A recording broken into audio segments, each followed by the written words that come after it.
तो नमस्ते बच्चों और शुभ संध्या आप सबको। आज फिर से हम आपके साथ विज्ञान का जो अगला मॉडल प्रश्न पत्र है, जैक का जो प्रश्न पत्र रिलीज कर गया है 2022 के लिए, उसका हम सेट 4 लेकर के चल रहे हैं। तो आपका सेट 4 होना आपके पास जरूरी है। एक सेट की हम बात कर चुके हैं, सेट 2 था। हम सारे सेट की बात करेंगे, अभी हम सेट 4 की बात कर रहे हैं। तो सेट 4 में पहला क्वेश्चन है कि यदि आपतित किरण और परावर्तित किरण के बीच 90 डिग्री का कोण बनता है। देखिए पहला क्वेश्चन बोल रहा है कि आपतित ए मान लीजिए कि सतह है, अगर मान लीजिए कि ए आपतित किरण है और ए परावर्तित किरण है। आपतित किरण और परावर्तित किरण के बीच का कोण 90 डिग्री, तो परावर्तन कोण क्या होगा? ए है आपतित किरण और ए है परावर्तित किरण, दोनों के बीच का जो कोण है वो 90 डिग्री है। तो ये आई और ये आर है, आई प्लस आर को जोड़ के 90 है। और आप क्या जानते हैं कि आई इक्वल टू आर होना चाहिए। तो आई इक्वल टू आर होना चाहिए, तो 2y इक्वल टू 90 हो जाएगा। तो आई इक्वल टू 90/2, अर्थात आपतन कोण और परावर्तन कोण दोनों 45 के बराबर होगा। दूसरा है कि ध्रुव और वक्रता केंद्र को मिलाने वाली रेखा को क्या कहते हैं?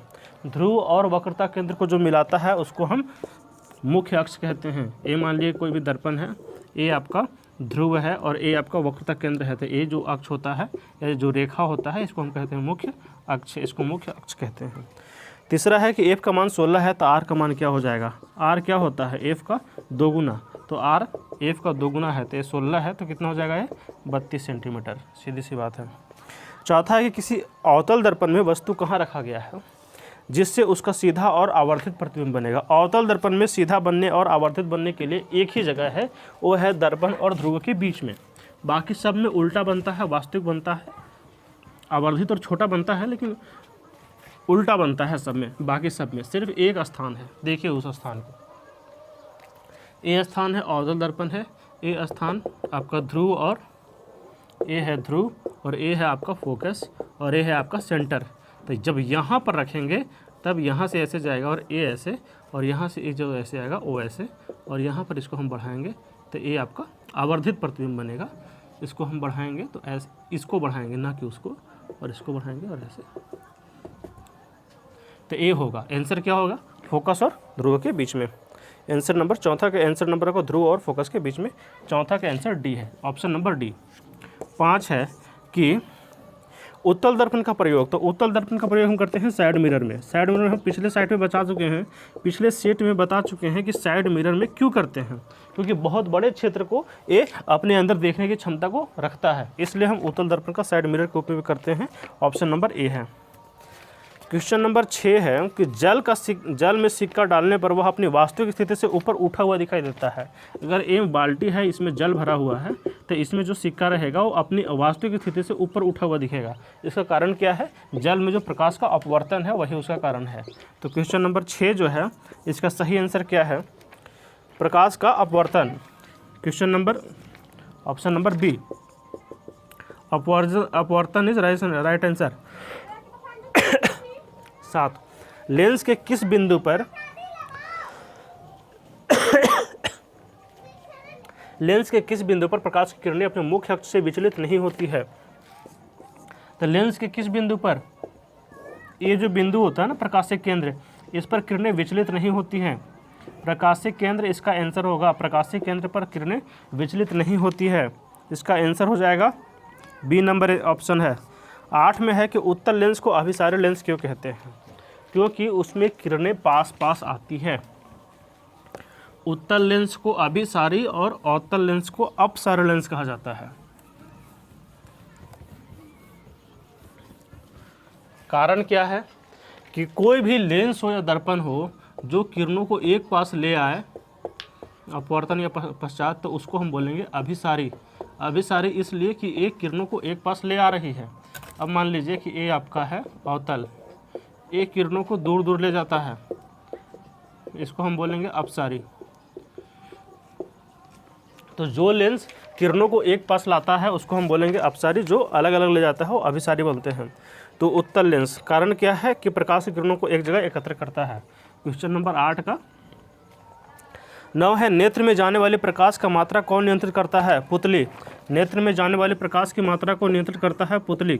Answer number D, option number D. 10, सामान्य नेत्र का निकट बिंदु। नेत्र का निकट बिंदु आपका 25 सेंटीमीटर होता है। सामान्य नेत्र का निकट बिंदु आपका 25 सेंटीमीटर। 25 सेंटीमीटर। मानव नेत्र प्रतिबिंब की प्रकृति क्या होती है? मानव नेत्र में प्रतिबिंब की प्रकृति होता है वास्तविक और उल्टा।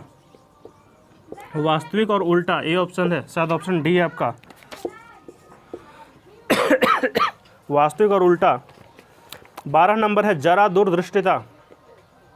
जरा दूरदृष्टिता जो है वो नेत्र गोलक का बड़ा हो जाना, छोटा हो जाना, नेत्र लेंस की फोकस दूरी बढ़ जाना, समंजन क्षमता घट जाना। जरा दूरदृष्टिता है आपका समंजन क्षमता का घट जाना। जरा दूरदृष्टिता, जरा दूरदृष्टिता, समंजन क्षमता का घट जाना।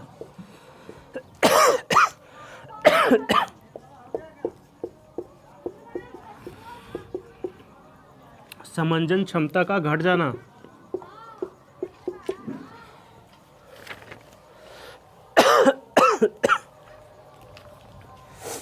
तेरह है कि अभिनेत्र लेंस की क्षमता जिसके कारण वह अपनी फोकस दूरी को समायोजित कर लेता है। 13 फोकस दूरी को समायोजित करने की क्षमता को हम बोलते हैं समंजन क्षमता। ऑप्शन नंबर ए है, जिससे नेत्र गोलक जो है वो अपने आसपास के बड़ा कर सकता है, छोटा कर सकता है नेत्र गोलक, इसको बोलते हैं समंजन क्षमता। 14 है रासायनिक अभिक्रिया संतुलित है। तो आप इसको देख सकते हैं, खुद से भी देख सकते हैं। पहला ऑप्शन ऐसे ही संतुलित नहीं है, दूसरा भी नहीं है, तीसरा ऑप्शन आपका संतुलित है, चौथा बिल्कुल नहीं है, तीसरा ऑप्शन संतुलित है। क्वेश्चन नंबर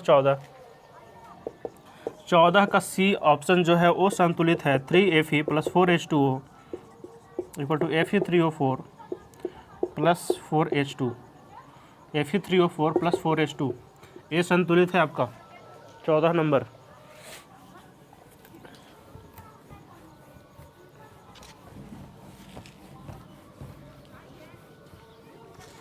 15 देखिए, क्वेश्चन नंबर 15 है कि दिए गए पदार्थ का उपचयन और अपचयन बता चुके हैं आपको। उपचयन और अपचयन क्या होता है? ऐसा है आपका Cu + H2O। तो क्या है, हाइड्रोजन में ऑक्सीजन जुटा, तो हाइड्रोजन में ऑक्सीजन जुट रहा है तो इसका क्या हो जाएगा? उपचयन। उपचयन किसका होगा? हाइड्रोजन का। और इसमें ऑक्सीजन घट रहा है, इसमें ऑक्सीजन घट रहा है तो इसका क्या हो जाएगा? अपचयन। अपचयन हो रहा है कॉपर ऑक्साइड का, उपचयन हो रहा है हाइड्रोजन का। तो ये क्वेश्चन नंबर था आपका 15। 16 है कि रासायनिक अभिक्रिया में भाग लेने वाले पदार्थ को क्या कहते हैं? तो जो रासायनिक अभिक्रिया में भाग लेगा उसको हम बोलते हैं अभिकारक, ऑप्शन नंबर ए, और जो बनेगा उसको हम बोलते हैं उत्पाद। 17 है कि किसी रासायनिक अभिक्रिया में उत्पाद का कुल द्रव्यमान अभिकारक के द्रव्यमान के होता है। यहाँ पर बराबर मानना है, आपको 10th में ऐसा नहीं पढ़ना है। हालांकि आप आगे जाएंगे तो E = mc² जो निकलता है उसके हिसाब से देखेंगे तो अभिकारक का द्रव्यमान जो होता है वो ज़्यादा हो जाता है, उत्पाद के द्रव्यमान से। उत्पाद का द्रव्यमान कम होता है, लेकिन आपको ये नहीं पढ़ना है अभी, ये मान के चलना है कि अभिकारक का द्रव्यमान जो है वो उत्पाद के द्रव्यमान के बराबर होता है। 18 है कि CH4 + 2O2 CO2 + H2O + ऊर्जा एक किस प्रकार की अभिक्रिया है? देखिए, मीथेन है, मीथेन जब जलता है तो ऑक्सीजन निकलता है। मीथेन जब जलता, ऑक्सीजन तो वहीं रहा, ऊर्जा निकलता है, और ऊर्जा निकल रहा है अर्थात उष्मा निकल रहा है। तो जब उष्मा उत्पन्न होता है, जिस अभिक्रिया में उष्मा उत्पन्न होगा उसको हम क्या बोलेंगे?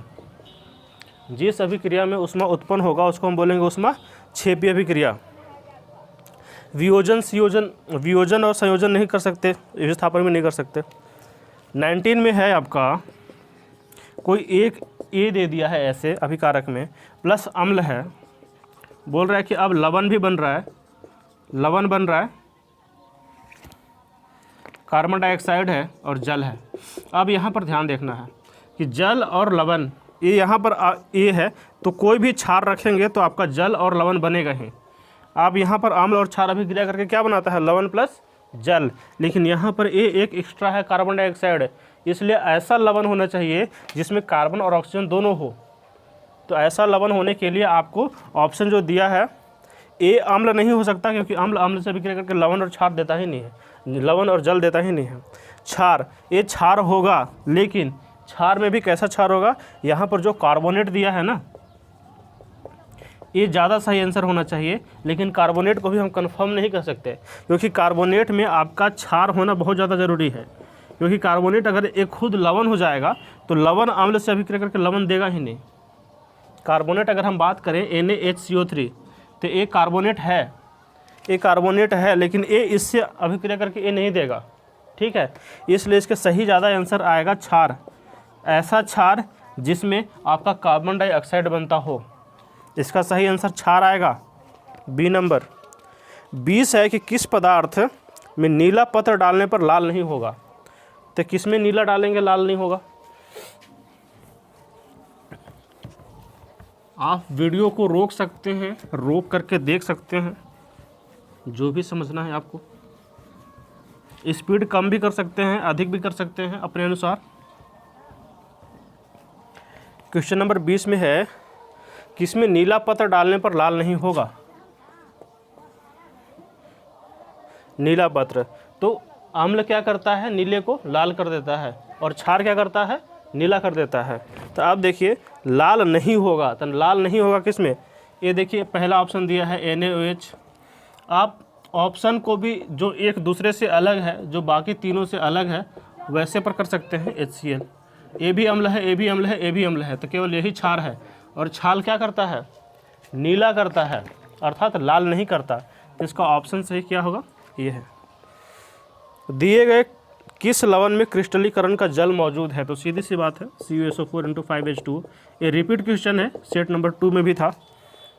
जल की अस्थायी कठोरता को किस लवण से दूर किया जा सकता है, धोने की सोडा।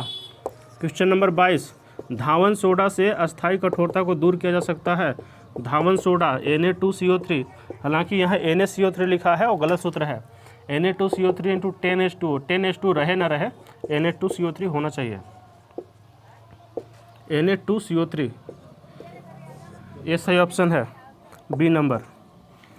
23 नंबर क्वेश्चन है कि हाइड्रोक्लोरिक अम्ल अपना अम्लीय गुण प्रदर्शित नहीं करता है जल में। ये भी रिपीटेड क्वेश्चन है, सेट नंबर 2 में हम बचा चुके हैं, क्योंकि H+ आयन जो है वो अनुपस्थित हो जाता है, ऑप्शन नंबर बी। जब जल नहीं रहेगा तो H+ आयन देगा ही नहीं। 24 नंबर, ये भी रिपीटेड क्वेश्चन है, ABCD है, और बोल रहा है कि सबका pH 2 है, 7 है, 10 है, 2 है, 4 है, 7 है और 10 है। हाँ, इसमें थोड़ा सा अलग है, इसमें पूछ रहे कौन सा पदार्थ क्षार है, तो क्षार होने के लिए pH कितना होना चाहिए, 7 से अधिक। तो 7 से अधिक किसका है, डी का। अब अगला है जिंक क्लोराइड, फिर से यही दिया है, तो फिर से इसका वियोजन हो जाएगा। 25 नंबर क्वेश्चन फिर से रिपीटेड है, इसमें बोल रहा है कि AgCl है, तो AgCl क्या हो जाता है, Ag+ और Cl- में टूट जाता है, इसको हम क्या बोलेंगे, वियोजन अभिक्रिया। यहाँ सूर्य का प्रकाश होगा। 26 है कि भोजन व अन्य पदार्थ को शरीर से बाहर निकालने की प्रक्रिया को, उसके अपशिष्ट पदार्थ को एक जगह से दूसरी जगह तक ले जाने के लिए कौन सी प्रक्रम उत्तरदायी है, तो उसको संवहन कहते हैं। सेट 2 में पूछा था जो बाहर निकालता है, क्वेश्चन सेम है लेकिन दोनों में अलग अलग पूछा है, सेट 2 और सेट 3 में। सेट 4 है, बोल रहा है कि मनुष्य में शरीर में एक स्थान से कोई एक स्थान यहाँ है, यहाँ से कोई भी चीज़ यहाँ तक लाने की जो क्रिया होती है, इसको हम क्या बोलते हैं, संवहन, ऑप्शन नंबर डी। 26 है। 27 बोल रहा है कि प्रकाश संश्लेषण में निम्नलिखित में से किस पदार्थ की आवश्यकता नहीं होती है, जल, जल चाहिए ही, कार्बन डाइऑक्साइड चाहिए ही, क्लोरोप्लास्ट, क्लोरोप्लास्ट जो होता है वो आपका होता है हरे रंग के पत्तियों में, ठीक है। तो आपको क्वेश्चन नंबर 27 में प्रकाश संश्लेषण के लिए कार्बोहाइड्रेट आवश्यक नहीं है, प्रकाश संश्लेषण के लिए कार्बोहाइड्रेट जो है वो आवश्यक नहीं है, सही ऑप्शन सी। प्रकाश संश्लेषण के लिए कार्बोहाइड्रेट आवश्यक नहीं है, क्लोरोप्लास्ट चाहिए ही, कार्बन डाइऑक्साइड चाहिए ही, जल चाहिए ही। 28 नंबर है मनुष्य में किस प्रकार का पोषण होता है, तो मनुष्य में स्वपोषी, स्वपोषी तो होता ही नहीं, मृतजीवी भी नहीं होता, ये परजीवी पोषण है। इसको विषम पोषी ज़्यादा सही आंसर होता है कि मनुष्य में विषम पोषी पोषण होता है, विषम पोषी पोषण, लेकिन इसको परजीवी पोषण भी कह सकते हैं, विषम पोषी, विषम पोषी पोषण या फिर परजीवी। ऑप्शन नंबर ए ज़्यादा सही है, परजीवी पोषण, ऑप्शन नंबर ए। वसा के पाचन के लिए कौन सा एंजाइम उत्तरदायी है, वसा का पाचन, वसा का पाचन होता है आपका लाइपेज एंजाइम, लाइपेज जो लार में उपस्थित होता है, लाइपेज एंजाइम, वसा का पाचन के लिए लाइपेज एंजाइम। प्रोटीन के लिए आपका पेप्सिन होता है। प्रोटीन के लिए आपका कौन सा एंजाइम होगा? Pepsin enzyme. 30 है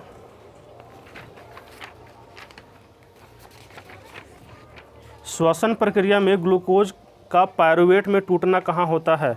अब देखिए, श्वसन प्रक्रिया बोल रहा है तो श्वसन में वायु कुपिका में नहीं होता, फेफड़ा में नहीं होता, कोशिका द्रव्य में नहीं होता। एक ही स्थान है पायरुवेट का विखंडन के लिए। पायरुवेट का विखंडन श्वसन प्रक्रिया में कहाँ होता है? माइटोकॉन्ड्रिया, याद रखिए। और इसमें बनता क्या है? कार्बन डाइऑक्साइड और जल और ऊर्जा। माइटोकॉन्ड्रिया में पायरुवेट का विखंडन होता है, बनता क्या है? कार्बन डाइऑक्साइड और प्लस H2O। 31 है कि पौधों में पत्तियों द्वारा बुने हुए भोजन का संवहन कौन करेगा? फ्लोएम करेगा। जल का करता है जाइलम, भोजन का करता है फ्लोएम। 31 नंबर का सही आंसर हो जाएगा फ्लोएम। 31 का सही आंसर है फ्लोएम।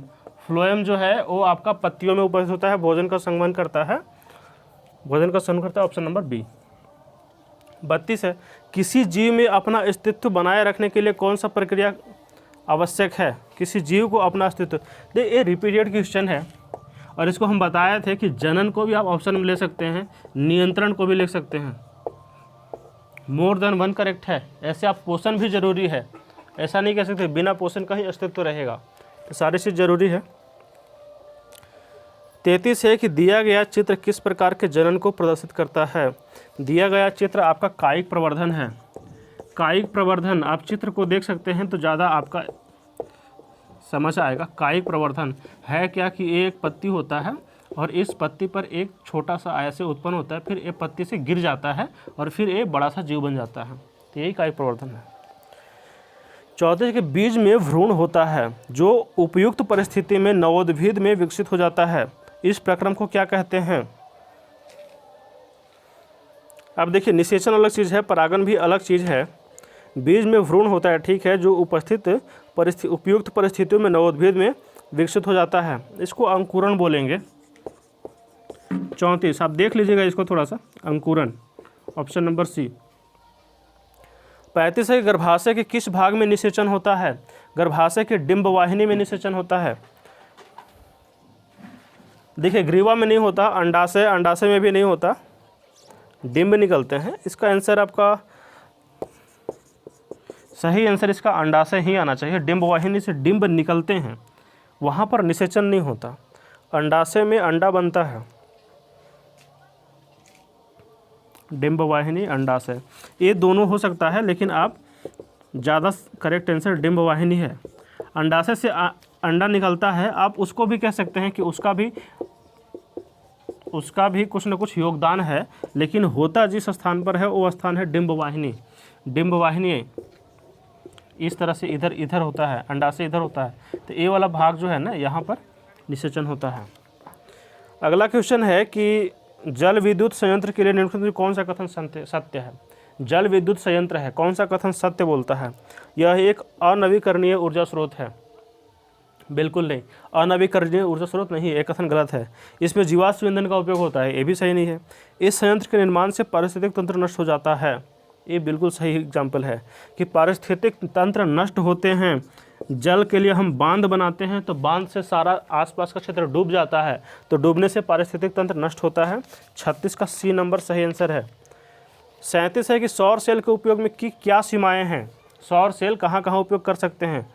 बोल रहा है कि इसमें केबल बिछाने की आवश्यकता होती है, बिल्कुल नहीं, केबल नहीं बिछाया जाता। सौर ऊर्जा का उपयोग होता है, ये बिल्कुल सही है। सुदूरवर्ती क्षेत्र में ही उपयोग किया जा सकता है, ये भी ठीक है। यह अधिक महंगा है, ऐसा नहीं है। सही ऑप्शन इसका बी आएगा। इसकी सीमाएं क्या है? सौर ऊर्जा होना चाहिए सौर सेल के उपयोग के लिए, सूर्य का प्रकाश आवश्यक है। 37 का सही ऑप्शन बी है। क्वेश्चन नंबर 37 का सही ऑप्शन बी है। 38 है कि नाभिकीय ऊर्जा के उपयोग की क्या सीमाएं हैं?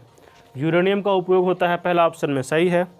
इसमें नाभिकीय ऊर्जा का उपयोग विद्युत उत्पन्न करने के लिए किया जाता है, ये भी ठीक है। नाभिकीय विखंडन से उत्पन्न ऊर्जा कार्बन परमाणु के दहन से उत्पन्न ऊर्जा की तुलना में बहुत अधिक होती है, ये भी सही है। नाभिकीय अपशिष्ट का भंडारण से समस्या उत्पन्न होती है, ये भी सही है। सारे स्टेटमेंट सही हैं इसके। 38 के ए भी सही है, बी भी सही है, सी भी सही है और डी भी सही है। सारे स्टेटमेंट सही है इसके। बोला यूरेनियम का उपयोग होता है, सही है। नाभिकीय ऊर्जा का उपयोग विद्युत उत्पन्न करने के लिए होता है, ये भी ठीक है। नाभिकीय विखंडन से उत्पन्न ऊर्जा कार्बन परमाणु के दहन से उत्पन्न ऊर्जा की तुलना में बहुत अधिक होती है, ये भी ठीक है। नाभिकीय अपशिष्ट का भंडारण से समस्या उत्पन्न होती है, ये भी ठीक है। चारों ऑप्शन ठीक हैं। 39 कौन ऊर्जा स्रोत का उपयोग करना पर्यावरण के लिए सबसे अधिक अच्छा है? तो सबसे अधिक अच्छा क्या है? C number, CNG। निम्नलिखित में से किस विद्युत संयंत्र में जीवाश्म ईंधन का प्रयोग होता है? जीवाश्म ईंधन क्या है? कोयला है जीवाश्म ईंधन। इसमें तापीय विद्युत संयंत्र, 40 का ए नंबर, तापीय विद्युत संयंत्र, इसमें जीवाश्म ईंधन का उपयोग होता है। और जीवाश्म ईंधन क्या होता है? जीवाश्म ईंधन है आपका कोयला, क्योंकि उसमें कोयला का उपयोग करते हैं। जीवाश्म ईंधन है कोयला का उपयोग करते हैं। तो यहाँ पर आपके ए 40 भी हो गए हैं। ये था आपका सेट नंबर, सेट 4 था। तो अगले वीडियो में आपके सारे सेट आएंगे, आप सारे सेट को देखेंगे और इसमें जो भी आपको जिस भी क्वेश्चन में जो कुछ भी लगा हो आप उसको बताएंगे। तो इस वीडियो में यहीं तक। अगला वीडियो में अगला सेट लाएंगे। और इसी तरीके से हमारे चैनल पर बने रहिए, सहयोग दीजिए, लाइक कीजिए, सब्सक्राइब कीजिए, कमेंट कीजिए और आपको जो कुछ भी समझ में आता है उसको लिखिए। हम आपको पूरा सहयोग करने की कोशिश करेंगे।